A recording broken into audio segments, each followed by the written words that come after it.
तिकडे रायगडमधून एक धक्कादायक बातमी समोर येते। उपचाराविनाच जबरदस्तीनं घरी पाठवणाऱ्या एका शाळकरी मुलाचा मृत्यू झाल्याची घटना घडली। रायगडच्या म्हसळा तालुक्यातील घुम गावातली ही घटना आहे। इयत्ता 7वीत शिकणाऱ्या गर्वांग दिनेश गायकर या मुलाचा उपचाराअभावी मृत्यू झालाय। त्याच्या मृत्यूला डॉक्टरच जबाबदार असल्याचा दावा त्याच्या वडिलांनी केला।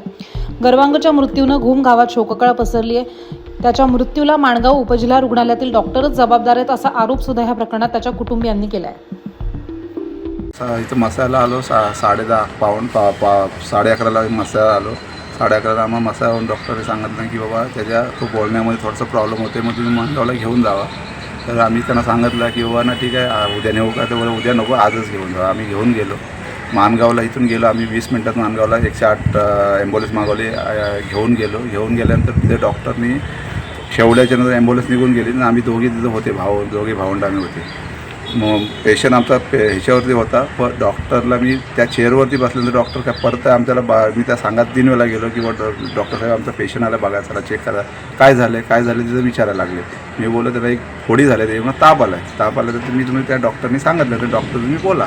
नाही कोण डॉक्टर होते? ते डॉक्टर येडे होते, त्याने एवढा छोट्या फोडीसाठी तुम्ही 108 घेऊन तुम्ही मुंबईला माणगावला पाठवले, असेच पेशंट पाठवता। तर आम्ही नंतर गरम झालं साहेब आम्ही काही उगाचच आम्ही जर घेऊन नाही आलो, आम्हाला ट्रीटमेंट करायसाठी आम्हाला पाठवले गेले आहे।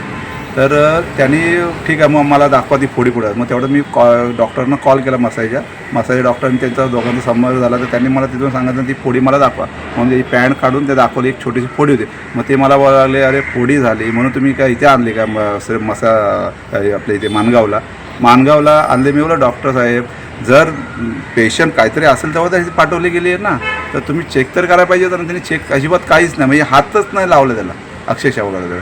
आणि मग मी बोललो साहेबांची दम दिली, साहेबांना बोललो साहेबांजवळ तुमची तक्रार करेल नाही। ते डॉक्टर वेडे आहेत, त्यांनी तुम्हाला पाठवायला नको पाहिजे होती एवढे लांब। आणि आम्हाला तुम्ही घेऊन जा, इथं तुम्ही ठेवूच नका। इथे जर तुम्ही ठेवली तर दुसरे पेशंट आहेत त्यांचे इन्फेक्शन काय होतं ना ते होईल आणि तुम्ही त्याला परत त्रास होईल, त्यापेक्षा तुम्ही घरी घेऊन जा। आणि जर नाही घरी घेऊन जायचं असेल तर तुम्ही कुठं माणगावला कोण तुमचा नातेवाईक असेल ते तुम्ही थांबा तिथे त्याला घेऊन जावा, पण तुम्ही इथून त्याला घेऊन जावा। मग बोला आम्ही बोला आता जाणार कुठे? आमची गाडी आता गाड्या बी नाही आमच्याजवळ काहीच नाही। मग तुम्ही गाडी मागवा मग गावावरून। बोला अहो आमचं गाव किती बरंच अंतर लांब आहे। आज म्हसळा तालुक्यावरून आमचा घुमगाव बी 9 किलोमीटर आतमध्ये गाव आहे, तिथून आमची गाडी कुठून येणार आहे? नाही ती सिस्टर बोलायला तुम्ही काही करा पण तुम्ही इथून हलवा त्याला, म्हणजे तुम्ही तुमच्या घरी जाऊन झोपा तिथे, या भाषेत ते बोलले। मग आम्ही बोललो सर ठीक आहे, आता काय परिस्थिती अशी डॉक्टर येईच नाही चेक करायला, आपण काय पुढे बोलणार। मग आम्ही त्याला घेऊन बाहेर इथं आलो, हॉस्पिटलला आलो, व्यवस्थित होता। सकाळी चहा बिस्किट खाल्ला आणि 8:30 पाऊण 9 मध्ये झाला ते। पण डॉक्टरांनीच ही हलगर्जीपणा केली। डॉक्टरने चेकअप करायला पाहिजे होता। ते केस पेपर काढले, केस पेपर त्यांनी सांगितलं आम्हाला केस पेपर काढायचे नाही, तुम्हाला 4 टॅबलेट लिहून देतो, ते 4 टॅबलेट घ्या आणि त्याच आम्ही का रिसल आम्हाला त्या डॉक्टरावरतीच तक्रार करायची।